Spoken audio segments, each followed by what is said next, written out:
Hello दोस्तों, मैं हूं सी अखिलेश महेश्वरी और आज है हमारी 30 minutes a day FM revision classes का 20th डे। लास्ट क्लास में हमने देखा था रिस्क एंड रिटर्न चैप्टर के बारे में और उसमें हमने पढ़ा था सिक्योरिटी एनालिसिस के बारे में। और आज हम क्या करने जा रहे हैं, आज हम उससे आगे पोर्टफोलियो मैनेजमेंट पढ़ने जा रहे हैं। तो चलिए शुरू करते हैं। लास्ट क्लास में हमने बात की थी कि किसी सिंगल सिक्योरिटी में इन्वेस्ट करें कि पोर्टफोलियो क्रिएट करें। तो हमने कहा था कि अगर हम नंबर ऑफ सिक्योरिटीज में इन्वेस्ट करते हैं तो हमारा रिस्क क्या हो जाता है, कम हो जाता है। तो आज हमें वही देखना है कि कैसे हमारा रिटर्न बिना कम हुए हमारी रिस्क कम हो जाती है। और फॉर्मूला बेस्ड रहने वाला है अगेन, ठीक है, फिर भी समझाएंगे हम आपको पूरा। ओके, देखिएगा। फर्स्ट, पोर्टफोलियो होता क्या है? Portfolio simply bunch of securities. Okay, मतलब नंबर ऑफ सिक्योरिटी जो आपने खरीद रखे हैं, गोल्ड खरीद रखा है, बॉन्ड खरीद रखे हैं, इक्विटी खरीद रखा है, प्रेफरेंस शेयर्स, इक्विटी शेयर्स में भी अलग अलग चीजें खरीद रखी है, वो क्या होती है? आपका पोर्टफोलियो होगी। ओके, अब आप सभी को पता है कि भैया एक ही बास्केट में सारे अंडे नहीं रखने का, मतलब वैसे ही सारा का सारा पैसा किसी एक ही सिक्योरिटी में इन्वेस्ट नहीं कर देना। क्यों? क्योंकि अगर वो सिक्योरिटी डूब गई, वहां पे कंपनी खराब हो गई, कंपनी किसी भी रीजन से बंद हो गई, तो आपका सारा पैसा डूब जाएगा। ओके, तो क्या करना होगा आपको? आपको बनाना होगा एक well diversified portfolio. Well diversified मतलब अलग अलग सेक्टर्स में आपको इन्वेस्ट करना होगा। ओके, और उसमें भी हम सिक्योरिटीज का सिलेक्शन कर सकते हैं। क्यों? क्योंकि जब आप नंबर ऑफ सिक्योरिटीज को किसी एक ग्रुप में शामिल करते हैं, एक पोर्टफोलियो में शामिल करते हैं, तो वो एक दूसरे को इफेक्ट करती हैं। एक दूसरे को इफेक्ट कैसे करेंगी? क्योंकि उनके बीच में भी क्या होता है, कोरिलेशन एग्जिस्ट करता है। मतलब सर ये कोरिलेशन होता क्या है? कोरिलेशन होता है कि जस्ट लाइक ये एक सिक्योरिटी का ग्राफ है, अप डाउन एटसेट्रा, है ना? ओके, ये दूसरी सिक्योरिटी का ग्राफ है। देखकर क्या लगता है ये दोनों सिक्योरिटीज क्या कर रही हैं? क्या सेम डायरेक्शन में मूव कर रही हैं? बिल्कुल मूव कर रही हैं। इसका मतलब इनके बीच में पॉजिटिव कोरिलेशन है। अगर ये एक्स सिक्योरिटी बढ़ रहा है तो वाई सिक्योरिटी भी बढ़ रहा है। अगर ये एक्स सिक्योरिटी डाउन पर है तो ये वाई सिक्योरिटी भी डाउन पर है। ओके, तो दैट मीन्स सिक्योरिटीज का जो कोरिलेशन है वो भी क्या करता है, आपके पोर्टफोलियो रिस्क को इफेक्ट करता है। ओके, चलिए जी। तो रिस्क कम होती है क्या? हाँ, रिस्क कम होती है। कब? अगर कोरिलेशन, देखो कोरिलेशन की जो रेंज होती है वो होती है -1 से लेकर +1 तक। और +1 की अगर मैं बात करूं तो यहाँ पे किसी तरह का कोई रिस्क रिडक्शन नहीं होता है। अगर आप ऐसी सिक्योरिटीज, दो सिक्योरिटीज या दो से ज्यादा सिक्योरिटीज आप यहाँ पे शामिल करते हैं जिनके बीच में कोरिलेशन क्या है, +1 है, दैट मीन्स वहां पे कोई रिस्क रिडक्शन नहीं होगा। लेकिन अगर आप अपनी पोर्टफोलियो में ऐसी सिक्योरिटीज को इन्वॉल्व करते हैं जिनके बीच में कोरिलेशन क्या हो, +1 से कम हो, अब जितना ज्यादा कम होता जाएगा, उतना जितना कम होता जाएगा उतना रिस्क रिडक्शन बढ़ता जाएगा। मतलब आपका कहने का मतलब है अगर कोरिलेशन -1 हुआ तो रिस्क रिडक्शन सबसे ज्यादा होगा। बिल्कुल, अगर कोरिलेशन -1 हुआ तो रिस्क रिडक्शन सबसे ज्यादा होगा। सर कोरिलेशन -1 कब होगा? अगर सिक्योरिटीज ऑपोजिट साइड में मूव कर रही हैं। मान लो ये एक्स सिक्योरिटी का ग्राफ है और इसी के ऑपोजिट ये अगर मैं वाई सिक्योरिटी का ग्राफ बनाऊं तो दिस वन। मतलब जब एक्स सिक्योरिटी बढ़ रही है तो वाई सिक्योरिटी कम हो रही है, एक्स सिक्योरिटी कम हो रही है तो वाई सिक्योरिटी बढ़ रही है। तो दैट मीन्स यहाँ पे कोरिलेशन क्या है, -1 है। अब इसको और समझेंगे और एग्जांपल देके समझाऊंगा कि कैसे +1 में रिस्क रिडक्शन नहीं होता है और -1 में रिस्क रिडक्शन होता है। फिलहाल के लिए हम रिटर्न की बात करते हैं, पोर्टफोलियो रिटर्न। ओके, अब portfolio return, number of securities को आप इंक्लूड करोगे तो क्या रिटर्न भी कम होगा क्या? नहीं, रिटर्न आपका कम नहीं होगा। रिटर्न कैसे कैलकुलेट किया जाएगा? सिंपली जो आपकी इंडिविजुअल सिक्योरिटी का रिटर्न है उसका वेटेड एवरेज कर दिया जाएगा। फॉर्मूला क्या रहेगा? जितनी भी सिक्योरिटीज है एक्स वाई जेड, उनके रिटर्न को उनके वेट से मल्टीप्लाई करके सबका टोटल कर देना, that is return of portfolio. Okay, just like ये क्वेश्चन करते हैं हम लोग। सिक्योरिटी ए और सिक्योरिटी बी, दो सिक्योरिटीज आपके पास है। सिक्योरिटी ए में आपने 12,000 लगाया, सिक्योरिटी बी में आपने 8,000 लगाया, मतलब आपने टोटल अमाउंट 20,000 रुपए इन्वेस्ट कर दिया है। सिक्योरिटी ए से रिटर्न आ रहा है 10%, सिक्योरिटी बी से रिटर्न आ रहा है 20%। अब कहा जाए कि आपका पोर्टफोलियो रिटर्न कितना है, क्योंकि आपका पोर्टफोलियो 20,000 रुपए का है, उसमें दो सिक्योरिटीज है ए और बी, तो आपका पोर्टफोलियो रिटर्न जब कैलकुलेट किया जाएगा तो वो कितना आएगा? तो हमने देखा कि रिटर्न तो हमको पता है, हमने एक्स और वाई नाम दे दिया। ओके, उसके बाद हमने नाम कुछ भी डिनोट कर सकते हो ना आप, return from A, return from B भी कर सकते हो, कोई दिक्कत नहीं है। Weight of A, weight of B. अच्छा, उसके बाद वेट देना, 12,000 रुपए, 20,000 में से 12,000 मतलब 60% पैसा आपने सिक्योरिटी ए में लगाया और 40% पैसा आपने सिक्योरिटी बी में लगाया। अब आप क्या करेंगे, रिटर्न ऑफ पोर्टफोलियो देखेंगे तो फॉर्मूला लगाएंगे return from X security into weight of X security plus return from Y security into weight of Y security. Okay, ये आपके पास आ जाएगा पोर्टफोलियो रिटर्न। ओके, डन है। चलिए अब देखो standard deviation of portfolio, risk के बारे में जानते हैं। पोर्टफोलियो की रिस्क कैसे कैलकुलेट होगी? क्या पोर्टफोलियो रिटर्न की तरह वेटेड एवरेज से रिस्क कैलकुलेट हो जाएगा पोर्टफोलियो का? तो कहा नहीं, it is not the weighted average of the standard deviation of individual security. Individual security का जो स्टैंडर्ड डेविएशन आपने लास्ट क्लास में कैलकुलेट किया था, किसी ने नहीं देखी तो वहां जाके जरूर देखे। तो इंडिविजुअल सिक्योरिटी का स्टैंडर्ड डेविएशन जो आपने कैलकुलेट किया था, क्या उसका वेटेड एवरेज करने से स्टैंडर्ड डेविएशन ऑफ पोर्टफोलियो आ जाएगा जैसे कि अभी रिटर्न में आया था? कहा नहीं। क्यों नहीं? Because of the correlation between the securities. Okay, correlation exist करता है, इसलिए हम ये नहीं कह सकते हैं it is simply the standard deviation of portfolio is simply the weighted average of the individual weighted average of the standard deviation of individual security, हम नहीं कह सकते। ओके, चलिए अब इसके लिए थ्योरी कौन सा बना है? Modern portfolio theory. ये क्या कहता है कि रिस्क कितना रिड्यूस होगा? Depend on the correlation. बोला ना, कोरिलेशन जितना कम होगा रिस्क उतना रिड्यूस होगा। Lower the correlation greater the risk reduction. Okay, इससे पहले कि मैं आपको ये बताऊं कि रिस्क कोरिलेशन कम होने पर रिस्क रिडक्शन ज्यादा कैसे होगा, हम स्टैंडर्ड डेविएशन ऑफ पोर्टफोलियो का एक फॉर्मूला देख लेते हैं। ऐसा फॉर्मूला, ऐसा पोर्टफोलियो जिसमें दो सिक्योरिटीज हो, कंसिस्टिंग टू सिक्योरिटीज। सर हमारे दो सिक्योरिटीज आएंगी या दो से ज्यादा आ सकती है? दो सिक्योरिटीज का चांस है मैक्स टू मैक्स 3 सिक्योरिटीज, उससे ज्यादा कभी नहीं आएगा। ओके, फॉर्मूला क्या रहने वाला है? Standard division of x into weight of x का whole square plus standard division of y into weight of y का whole square plus 2 into standard deviation of x, weight of x, standard deviation of y, weight of y into correlation between x and y। और फिर आप इसका root कर देंगे। Obviously standard division का कोई भी फॉर्मूला आपको अगर मिलता है तो आप उसमें रूट जरूर करेंगे। यहाँ पर इसको ओपन भी किया जा सकता है। अगर मैं स्क्वायर को ओपन करूं तो ये क्या बन जाएगा? Variance of x into weight square of x, variance of y into weight square of y। Okay, तो ये आपको फॉर्मूला लर्न करना है बिल्कुल। अब इसको समझते हैं। कब समझेंगे? जब हम इस कोरिलेशन को +1 और -1 लेंगे, तब हमें इसे समझने में मदद मिलेगी। कैसे सर? देखो, मैंने कहा अगर कोरिलेशन क्या हो, दो सिक्योरिटीज के बीच में +1 हो, मैंने क्या कहा था? यहाँ पे कोई रिस्क रिडक्शन नहीं होगा। मैंने लिखा भी है यार, नो रिस्क रिडक्शन। कैसे नहीं होगा वो बताऊंगा। ओके, कोरिलेशन +1 होने का मतलब है, ये लो जी, मैंने यहाँ पे वैल्यू पुट कर दिया +1। अब जरा इसको गौर से देखना, क्या ये आपको a square plus B square plus 2ab जैसा लग रहा है?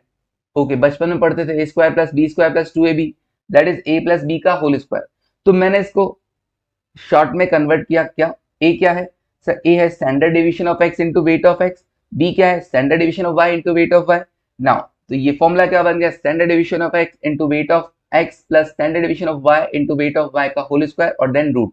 अब एक बार स्क्वायर है और एक बार रूट है, तो हम क्या कर सकते हैं? ऐसा स्क्वायर और रूट को कैंसिल करके फॉर्मूला क्या बन सकता है? Standard division of x into weight of x plus standard division of y into weight of y। इसका मतलब अगर कोरिलेशन +1 हो तो हम ये कह सकते हैं, क्या standard division of portfolio is the weighted average of the standard division of individual security. Yes, इसमें कहा जा सकता है। क्यों? क्योंकि यहाँ पे किसी तरह का कोई रिस्क रिडक्शन नहीं हुआ। ये मैंने यहाँ पे लाइन लिखकर भी दी है, standard division of portfolio is the weighted average of the standard division of individual securities. अच्छा, अगर कोरिलेशन -1 हुआ तो क्या होगा? कोरिलेशन -1 हुआ तो हम यहाँ पे -1 लिखेंगे, बिल्कुल लिखेंगे। -1 होने के कारण अब ये क्या बन जाएगा? a square plus B square minus 2ab, और इसको क्या करते थे? a माइनस बी का होल स्क्वायर, हम ऐसा शॉर्ट में करते थे। तो a क्या है? Standard division of x into weight of x, minus b क्या है? Standard division of y into weight of y का होल स्क्वायर करोगे, रूट करोगे, ये वाला फॉर्मूला बन जाएगा। हालांकि ये ज्यादा बेटर है। रीजन क्या होता है? रीजन ये है कि इसका आंसर नेगेटिव भी आ सकता है। कैसे? इसका आंसर मान लो स्टैंडर्ड डिवीजन ऑफ x है, स्टैंडर्ड डिवीजन ऑफ x है 3% इंटू वेट ऑफ x हम रख लेते हैं मान लो 40%, minus standard division of y रख लेते हैं हम 4% इंटू वेट ऑफ y हम रख लेते हैं 0.6। ऑब्वियसली वेट ऑफ x अगर 40% आपने x सिक्योरिटी में इन्वेस्ट किया है तो 60% y सिक्योरिटी में इन्वेस्ट करोगे। अब इसका आंसर कितना आएगा? ये 1.2 और ये -2.4, तो ये आ जाएगा माइनस का 1.2। जबकि अगर मैं इस फॉर्मूला को लगाऊंगा तो क्या होगा, अगर मैं इस फॉर्मूला को लगाऊंगा तो पहले क्या किया जाएगा, इसका स्क्वायर किया जाएगा। तो 1.2 का जो आया था 1.2 उसका स्क्वायर करोगे और फिर रूट करोगे तो ये क्या हो जाएगा, आंसर पॉजिटिव में आ जाएगा। और स्टैंडर्ड डिवीजन मैंने आपको कहा था आइदर साइड होता है, ना प्लस ना माइनस। स्टैंडर्ड डिवीजन मतलब बोथ साइड, इधर कम भी हो सकता है और ज्यादा भी हो सकता है, बिल्कुल। ओके सर, ये छोटा फॉर्मूला आप याद कर सकते हैं, बिल्कुल। अगर कोरिलेशन +1 हो तो भी छोटा फॉर्मूला याद किया जा सकता है, अगर कोरिलेशन -1 हो तो भी छोटा फॉर्मूला याद किया जा सकता है। ओके, यूज भी किया जा सकता है, हाँ याद करोगे तो यूज भी करोगे ना। ओके, अब आप समझो कैसे रिस्क रिडक्शन। अच्छा, यहाँ पर कोरिलेशन -1 हुआ मतलब यहाँ पे सबसे ज्यादा रिस्क रिड्यूस होगा। कैसे होगा ये समझो इस एग्जाम्पल से। मैंने एक एग्जाम्पल लिया और बताया कि रिस्क रिडक्शन हाईएस्ट किधर होगा, अगर कोरिलेशन क्या होगा, -1 होगा। अगर कोरिलेशन -1 होगा तो रिस्क रिडक्शन सबसे ज्यादा होगा। कैसे कोरिलेशन आपके पोर्टफोलियो रिस्क को इफेक्ट करता है, देखना। मैंने एग्जांपल लिया, मैंने कहा मेरे पास देखो जी 100 रुपए है, ये 100 रुपए, ये 100 रुपए मैंने कहा इन्वेस्ट किए, एक्स सिक्योरिटी और वाई सिक्योरिटी में। एक्स सिक्योरिटी मुझे रिटर्न कितना प्रोवाइड कर रहा है, 15%, और वाई सिक्योरिटी रिटर्न प्रोवाइड करवा रहा है मुझे 20%। ओके, स्टैंडर्ड डिवीजन दोनों का दे रखा है मैंने कितना, standard division of individual security 10%, standard division of bye security भी 10%। ओके, और कोरिलेशन कितना है, कोरिलेशन है +1। कोरिलेशन +1 होने का मतलब है अगर एक्स सिक्योरिटी अपसाइड मूव कर रहा है तो वाई सिक्योरिटी भी अपसाइड मूव करेगा, और वो भी कैसा, एकदम रिलेशन के बीच में कैसा रहेगा, एक सेम प्रपोर्शन में। सेम प्रपोर्शन मतलब क्या हुआ, अगर एक्स सिक्योरिटी मान लो 5% बढ़ रहा है तो वाई सिक्योरिटी भी 5% बढ़ रहा है। एक्स सिक्योरिटी अगर 5% कम हो रहा है तो वाई सिक्योरिटी भी 5% कम हो रहा है। अच्छा, एक बार के लिए इसको इतना समझना। ऐसे हालांकि ऐसे भी हो सकता है कि मान लो एक्स सिक्योरिटी 10% बढ़ रहा है, वाई सिक्योरिटी 5% बढ़ रहा है। एक्स सिक्योरिटी 10% गिर रहा है, वाई सिक्योरिटी 5% गिर रहा है, तो मतलब प्रपोर्शन सेम होना चाहिए। मतलब तुम 10 कदम चलो, मैं 5 कदम चलता हूँ, तुम वापस 10 कदम पीछे आओ, मैं फिर 5 कदम पीछे आता हूँ, तो हमारे बीच में कोरिलेशन क्या होगा, +1 ही होगा। ओके, जरूरी नहीं कि 10 कदम तुम चलो मैं भी 10 कदम चलो। ओके, प्रपोर्शन सेम होना चाहिए, आई थिंक समझ गए होंगे। ओके, तो कोरिलेशन +1 है।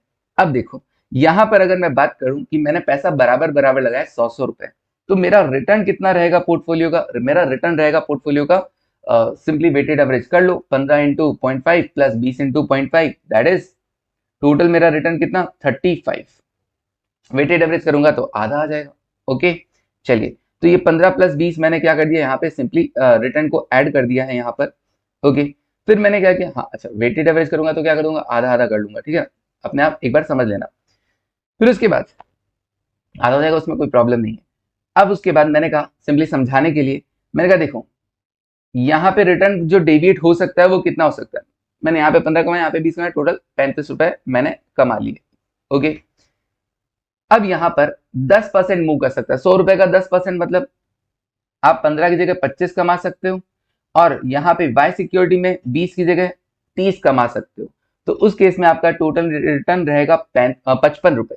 और यही अगर आप स्टैंडर्ड डिविजन 10% कम हुआ, 10% कम होने का मतलब आप अगर 15 में 10 कम कर लिए 5, और 20 में भी सेम टाइम दूसरा सिक्योरिटी भी तो कम ही होगा, क्योंकि दोनों के बीच में कोरिलेशन क्या है, +1 है, तो इसमें भी 10 कर लो कम, कितना आ जाएगा, 10 आ जाएगा। अच्छा सर, अब क्या होगा, मैं कहा अब देखो जरा ध्यान से देखो, यहां पर तुम 35 कमाए किस पे, 200 रुपए पे, तो तुम्हारा रिटर्न ऑफ पोर्टफोलियो था 17.5%, बिल्कुल। यहां पे तुम 55 कमाए कितने पे, 200 पे, तुम्हारा रिटर्न ऑफ पोर्टफोलियो का जो परसेंटेज था वो रहा था 27.5%। यहां पर तुम 15 कमाए 200 पे, दैट मीन्स तुम्हारा पोर्टफोलियो रिटर्न रहा 7.5%।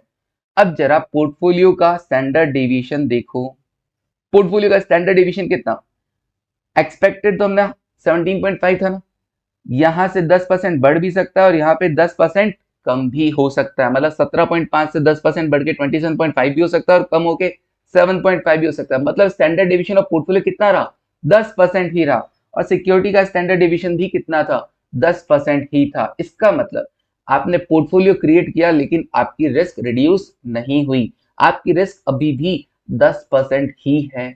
ओके, इसका मतलब अगर कोरिलेशन +1 है, प्रूव हो गया, तो रिस्क रिडक्शन नहीं होगा, रिस्क रिडक्शन नहीं होगा। आई होप आपको समझ में आ गया होगा। ओके, अच्छा लगा तो ऐसा फटाफट से लाइक करने का और कमेंट जरूर करने का। ओके, और अभी भी अच्छा नहीं लगा तो और अच्छा लगाओ। कोरिलेशन अगर -1 हुआ तब क्या होगा? कोरिलेशन -1 होने का मतलब ये हो गया कि दोनों सिक्योरिटीज ऑपोजिट साइड में मूव कर रही है और वो भी सेम प्रपोर्शन में। मतलब मैं 10 कदम बढ़ रहा हूं, तुम 10 कदम पीछे हो रहे हो। फिर कभी मैं 10 कदम पीछे हो रहा हूं, तुम 10 कदम बढ़ रहे हो। मतलब सिक्योरिटी अगर 10% बढ़ रही है, दूसरा सिक्योरिटी 10% कम हो रहा है। एक सिक्योरिटी 10% कम हो रही है, दूसरा सिक्योरिटी 10% बढ़ रहा है। अच्छा, 10-10 की भी जरूरत नहीं है, एक 10 एक 5 चलेगा। मतलब 10-5 की भी जरूरत नहीं है, अब 20 और 15 चलेगा, कोई भी वैल्यू चलेगा। लेकिन प्रपोर्शन मूवमेंट क्या होना चाहिए? जो प्रपोर्शन होना चाहिए वो एक ऑर्डर में होना चाहिए। तो कोरिलेशन -1 है अगर इन्हीं सिक्योरिटीज का, तो देखो मेरा एक्सपेक्टेड रिटर्न तो 17.5 था, बिल्कुल था। अब अगर एक सिक्योरिटी में रिटर्न बढ़ता है तो दूसरी सिक्योरिटी में वही क्या हो जाएगा? कम हो जाएगा। मतलब मेरा जो एक्सपेक्टेड था एक्स के अंदर 15%, अगर वो 10% बढ़ रहा है, 25 हो रहा है, तो दूसरी सिक्योरिटी 20 के अंदर क्या हो जाएगा? 10 हो जाएगा। कम हो जाएगा नहीं हो जाएगा? अच्छा, एक्स सिक्योरिटी में अगर कम हो रहा है तो सेम टाइम में वाई सिक्योरिटी में क्या हो जाएगा? 10% से बढ़ जाएगा।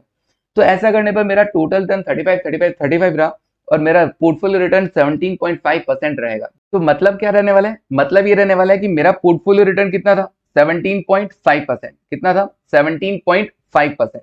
और उसके बाद पोर्टफोलियो रिटर्न कितना? 17.5%। और अगर सिक्योरिटीज मूव भी करती हैं 10-10%, ऑब्वियसली ऑपोजिट साइड मूव कर रही है 10-10%, तब भी मेरा पोर्टफोलियो रिटर्न 17.5% ही रह रहा है। दैट मीन्स क्या है? मेरे यहाँ पर रिस्क खत्म हो चुका है। मैंने जो पोर्टफोलियो क्रिएट किया है उसके रिटर्न में अब डेविएशन होना बंद हो गया है। इसका मतलब यहाँ पे किसी तरह का कोई भी रिस्क नहीं है। Highest risk reduction. ओके, ये इस तरीके से काम करता है कोरिलेशन। तो आई होप आप लोग समझ गए होंगे। चलिए अब हम बढ़ते हैं और आगे और कुछ और फॉर्मूलाज देखते हैं। अब हम देखते हैं स्टैंडर्ड डिवीजन ऑफ पोर्टफोलियो किस केस में? कंसिस्टिंग 3 सिक्योरिटीज के केस में हम देखते हैं कि पोर्टफोलियो स्टैंडर्ड डिवीजन क्या रहेगा, पोर्टफोलियो रिस्क क्या रहेगा। फॉर्मूला क्या रहने वाला है? पहले फॉर्मूला क्या था? Standard division of x into weight of x का whole square plus standard division of y into weight of y का whole square plus 2 into standard division of x weight of x standard division of y weight of y into correlation between x and y. अब क्या है? अब क्योंकि मैंने एक और security add कर ली है, तो एक और सिक्योरिटी ऐड करने पर एक तो ये वैल्यू ऐड हो जाएगा standard division of Z into weight of Z का होल स्क्वायर प्लस और क्या होगा? और दो वैल्यूज और ऐड हो जाएंगी। कौन कौन सी दो वैल्यूज? पहले सिर्फ दो सिक्योरिटी थी एक्स और वाई, तो कोरिलेशन भी केवल किसके बीच में था? एक्स और वाई के बीच में। अब 3 सिक्योरिटीज आ गई हैं तो रिलेशन भी 3 बनेंगे कि नहीं बनेंगे? एक्स का जेड के साथ और वाई का भी जेड के साथ। बिल्कुल। तो यहाँ पे इस तरीके से फॉर्मूला कंप्लीट होगा। और अगर आपको मान लो नंबर ऑफ सिक्योरिटीज और भी ज्यादा मिल जाए, कभी मिल जाए 4 सिक्योरिटी मिलेगा नहीं, 4 सिक्योरिटी मिल जाए तो क्या होगा? आप कितने कॉम्बिनेशन बनाएंगे? उसके लिए फॉर्मूला क्या है? n into N minus one divide by 2। मतलब अगर 4 सिक्योरिटीज हुई ना तो 4 इंटू 4-1 डिवाइड बाई 2 कितना आएगा? 6। ओके, नंबर ऑफ कॉम्बिनेशन कितने बनेंगे? 6 कॉम्बिनेशन बनेंगे, 6 कोरिलेशन। तो ऐसा 6 वैल्यूज आएगा, बिल्कुल ऐसा 6 वैल्यूज आएगा। फिर उसके बाद standard division of portfolio consisting 1 risky and 1 risk free securities. एक रिस्की सिक्योरिटी, दूसरा रिस्क फ्री सिक्योरिटी है। तो ऐसे केस में क्या होगा? ऐसे केस में आप क्या करेंगे? स्टैंडर्ड डिवीजन ऑफ पोर्टफोलियो कैसे कैलकुलेट करेंगे? तो स्टैंडर्ड डिवीजन ऑफ पोर्टफोलियो आएगा standard division of risky security into weight of risky security का होल स्क्वायर प्लस वही एक्स वाई, वही रिस्की और रिस्क फ्री लिख दिया और कुछ नहीं किया मैंने। बस अब इसमें होगा क्या? इसमें ऐसा है, मतलब वही फॉर्मूला है, एक्स और वाई की जगह रिस्की और रिस्क फ्री लिखा गया है। बस इसमें है क्या? जो रिस्क फ्री सिक्योरिटी उसका स्टैंडर्ड डिवीजन होता है 0। अब उसका 0 होता है तो ये दोनों वैल्यूज तो हो गई हैं 0। अब ये दोनों वैल्यू 0 हो गई तो बचा क्या? सिर्फ standard division of risky into weight of risky security का होल स्क्वायर और रूट, और स्क्वायर रूट कैंसिल हो जाएगा तो बच जाएगा सिर्फ और सिर्फ standard division of risky security into weight of risky security. मतलब अगर हमारे पोर्टफोलियो में 2 सिक्योरिटीज है, उसमें एक रिस्की और दूसरा रिस्क फ्री है, तो सिंपल सा इतना सा फॉर्मूला लगाना और काम हो जाएगा। चलिए अब देखो, यहाँ पर मैंने अगेन ये समझा रखा है कि कैसे एक पोर्टफोलियो क्रिएट करके आप क्या कर सकते हैं, अपनी रिस्क को रिड्यूस कर सकते हैं। जैसे 2 सिक्योरिटी था, इनका रिटर्न था 10 और 20। अगर मैं पोर्टफोलियो की बात करूं, पोर्टफोलियो रिटर्न आ रहा है 12%। एक बंदा था, ये बंदा मिला, ये कहता है कि मैं सारा पैसा एक्स सिक्योरिटी में लगाऊंगा। मैंने कहा एक्स में लगाया तो रिटर्न भी तेरा 10 बैठेगा, पोर्टफोलियो में लगा 12% बैठेगा।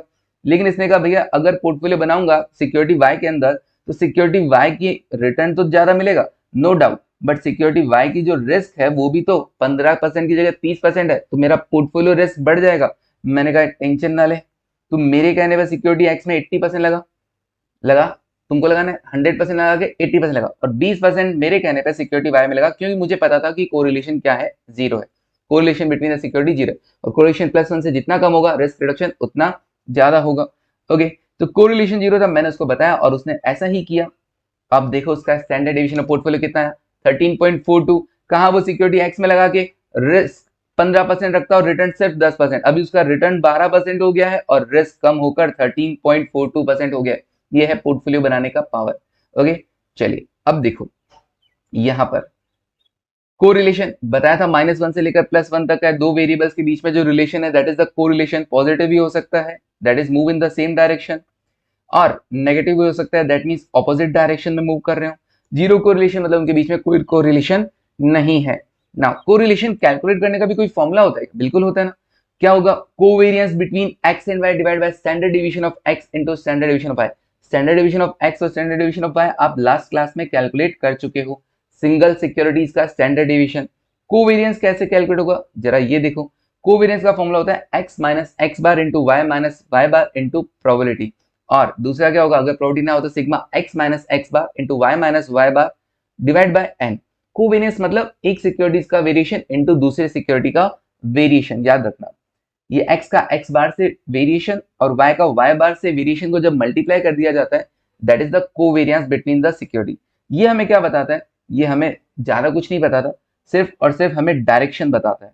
अगर आंसर पॉजिटिव है दैट मीन्स वो सेम डायरेक्शन में मूव कर रहे हैं, और अगर आंसर नेगेटिव है कोवेरियंस का दैट मींस वो ऑपोजिट डायरेक्शन में मूव कर रहे हैं। तो ये तो कोरिलेशन भी बताता है ना, बिल्कुल बताता है।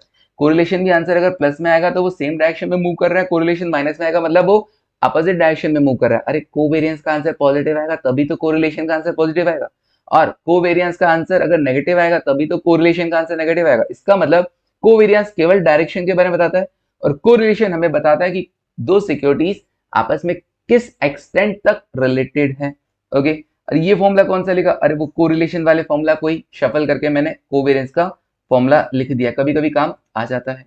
चलिए अब ये क्वेश्चन है आपके सामने, from the following information calculate covariance and correlation between x and y. Complete question है, आप ट्राई कर सकते हैं। देखो सिक्योरिटीज दे रखी है, एक्स और वाई प्रोपर्टीज दे रखी है, तो एक्स बार वाई बार आप रिटर्न कैलकुलेट करना, standard division of x formula लगाना, स्टैंडर्ड डिवीजन ऑफ वाई का फॉर्मूला लगाना, फिर कोवेरियंस आप कैलकुलेट कर सकते हैं। कोवेरियंस का फॉर्मूला सिर्फ फॉर्मूला बेसिस है, सिर्फ और सिर्फ फॉर्मूला बेसिस है, और कोवेरियंस जब आ जाए तो कोरिलेशन भी आ जाएगा।